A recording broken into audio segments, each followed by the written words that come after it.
প্রিয় দর্শক, প্রতিদিন যে ঘটনা ঘটছে, প্রতিদিন আপনারা অনেকেই মনে করতে পারেন যে আমাদের কথাগুলো অনেক সময় তাৎক্ষণিকভাবে কার্যকারিতা হচ্ছে না, এটা মনে করতে পারেন।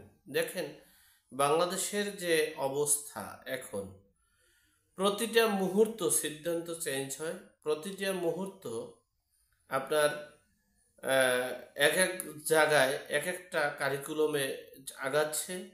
প্রতিটা মুহূর্ত রাজনীতির প্রেক্ষাপট, সামাজিক প্রেক্ষাপট এবং আইন শৃঙ্খলা রক্ষাকারী বাহিনীর প্রেক্ষাপট পরিবর্তন হচ্ছে। আপনারা দেখেছেন শেখ হাসিনা সরাসরি কিন্তু অডিও কনফারেন্সের মাধ্যমে আপনাদেরকে হরতালের যে আহ্বান ডাক দিয়েছেন, সে আহ্বানের ব্যাপারে একটু কথা বলছি। দেখেন, দেশের এখন যে বর্তমান পরিস্থিতি, যে ডেভিল অ্যান্ড নামে এই ডেভিল হান্ট নামে যে অভিযানটা, সেই অভিযান কিন্তু চলমান আছে। এই ডেভিল হান্টের অভিযানে আওয়ামী লীগের ট্যাগ দিয়ে, ছাত্রলীগের ট্যাগ দিয়ে গ্রেপ্তার করা হচ্ছে। প্রতিটা মামলায় অজ্ঞাত আসামি করা হচ্ছে। সেই অজ্ঞাত আসামিদের যাকে যখন মন চায় তখন গ্রেপ্তার করে, গ্রেপ্তার করার পর চাঁদা দিতে পারলে ছেড়ে দেয়, চাঁদা দিতে না পারলে মামলার আসামি করে দেওয়া হয়।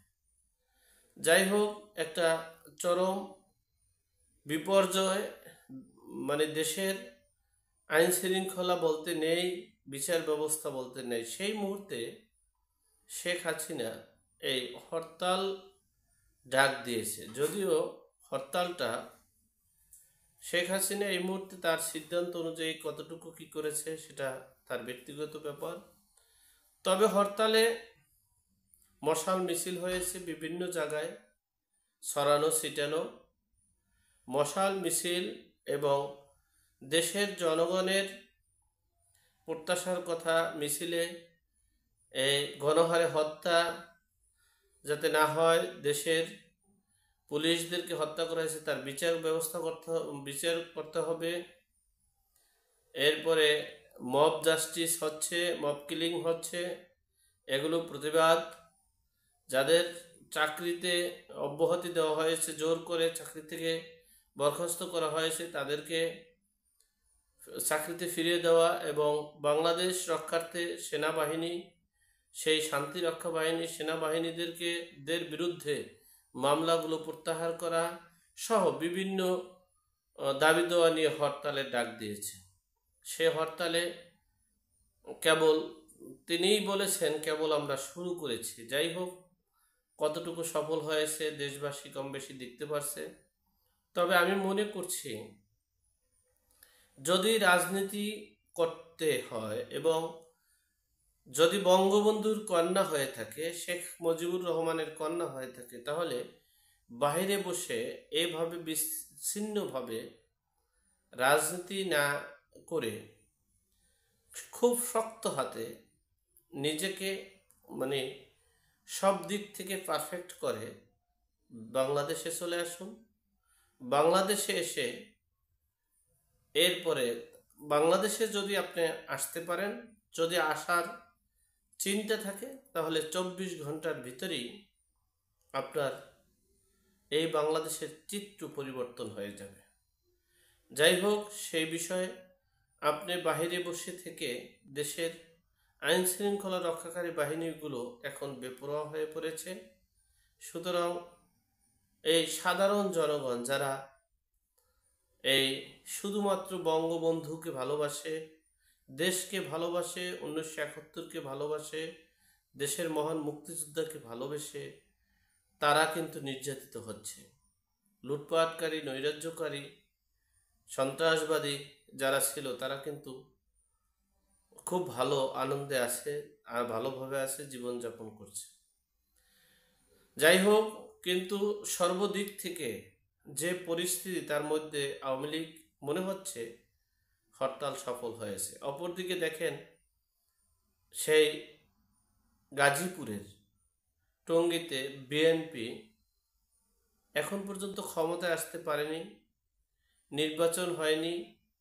এর মধ্যেই বিএনপির একটা গ্রুপ, তারা 15 বছর না খেয়ে আছে, অভাবে আছে, অনটনে আছে।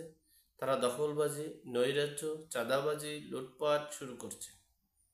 সেই টঙ্গীতে বাজার সিন্ডিকেট, অর্থাৎ রাস্তার যে পাশে যে মার্কেট, এই মার্কেটের চাঁদা নিয়ে, লুটপাট করে নিয়ে, দখলবাজিত্ব নিয়ে যে নৈরাজ্য, সেখানে নিষিদ্ধ ছাত্রলীগ নেতা সেই বিএনপির ছাত্রদল ও যুবদলের নেতাদেরকে মারধর করেছে, এমনকি হাতের কবজি পর্যন্ত কেটে নিয়ে গেছে।